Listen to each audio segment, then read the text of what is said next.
Good evening, ladies and gentlemen. I'm Roger Randall, the host of this show. And I am Chris Ball, Roger's partner. This show is regarding the 2016 election of President of DCM, our country. Right now, the presidential election of the year 2016 is the talk.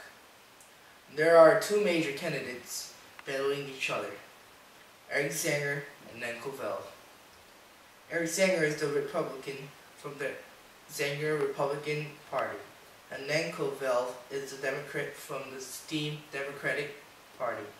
Now, it is time to ask a question. Who is better?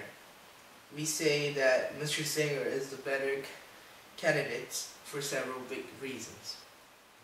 Before we begin analyzing, let us look at their abridged speeches. The first speech is Mr. Fell's speech. Good evening, ladies and gentlemen. I am Nan Covell, a proud and skillful Democrat. It is a cruel country we are living in right now. The employment rate is dropping in lightning speed. Our economy is failing. The fact is, the country is dying. It is as if the world turned its back on us. But do not lose patience, people. Do not lose hope. As all of you are aware, this country is facing failure. Failure means proving unsuccessful. However, it also tells us where we are and how we can improve. As Winston Churchill said, success consists of going from failure to failure without loss of enthusiasm.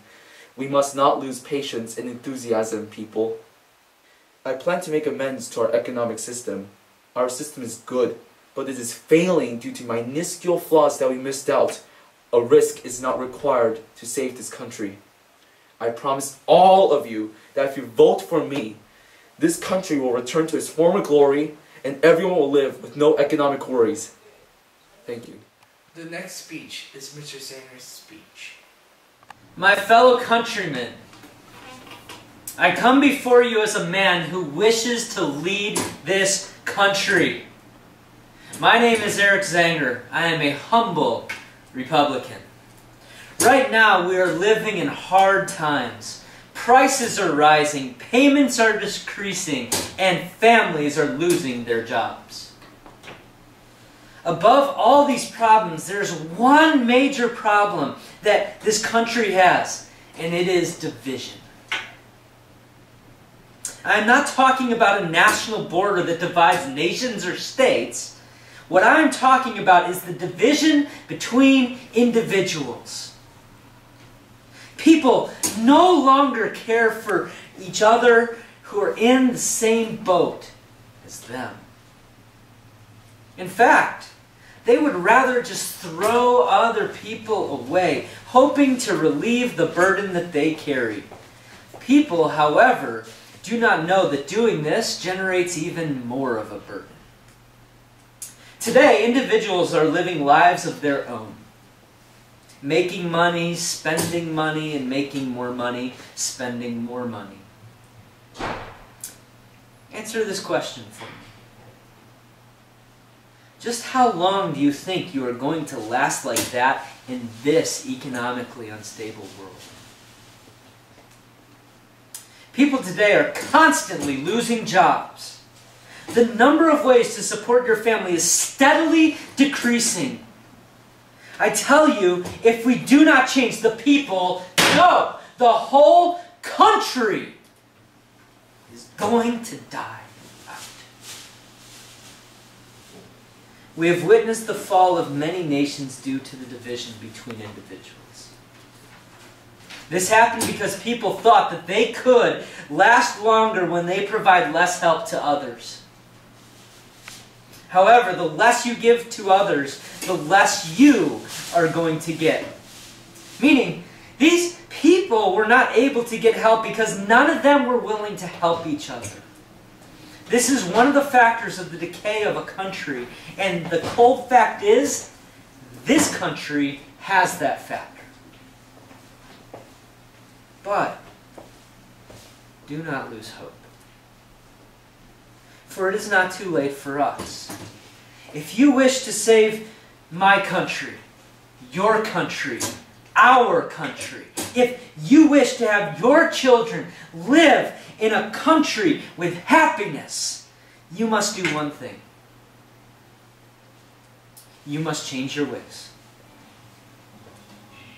For far too long we have been living in isolation from other people. We have not given anyone anything, and yet we desire help from others. I tell all of you what we must do. We must stop living by ourselves. We must start helping each other. We must band together as patriots. And if you vote for me, I will help every single one of you get together. I am ready to pace this divided country together. I am ready to show the people the importance of togetherness. I am ready to revive the age when people were actually able to trust each other without any doubt. I am fully ready. All I need is your support. Thank you. We're all aware that this country is falling apart with economic downfall and such. So, who is actually willing to bring us the change? Well, according to speeches given, Mr. Valve said he would not change the whole economic system. Rather, he would only make amends to it. On the contrary, Mr. Zenger said that he would unite the people, which would require changing the system. Already, we could see that Mr. Zenger is more prepared with taking many risks, while Mr. Valve does not have the courage to make a big move and grab a chance to save our country. He may say there is not much risk to take, but frankly, we wouldn't get a stable economy without a leader making. How terrible would this country will become if we had such a coward leader? People will run into debt. They will get kicked out of their houses. Businesses will fall. Children will not be able to go to school, which leads to poor education. It will be absolute chaos that will have no remedy. Mr. Zenger also told us that we must unite. If we follow what Mr. Zenger says and unite, we will be patriots.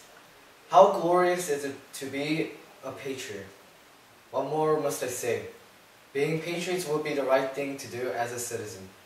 Mark Twain once said, "Patriotism is supporting your country at all the time, and your government when it deserves it." On top of all this, so many people are supporting Mr. Zenger. There are hundreds of people cheering for him, even when I am speaking.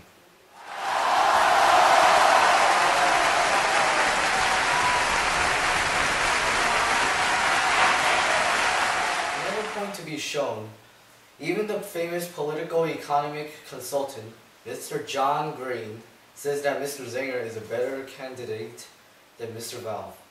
John Green has won numerous prizes regarding politics and economics. Here is his speech. Mr. Eric Zenger. He has radical plans for changing the economic system that can improve everyone's lifestyle, rich and poor.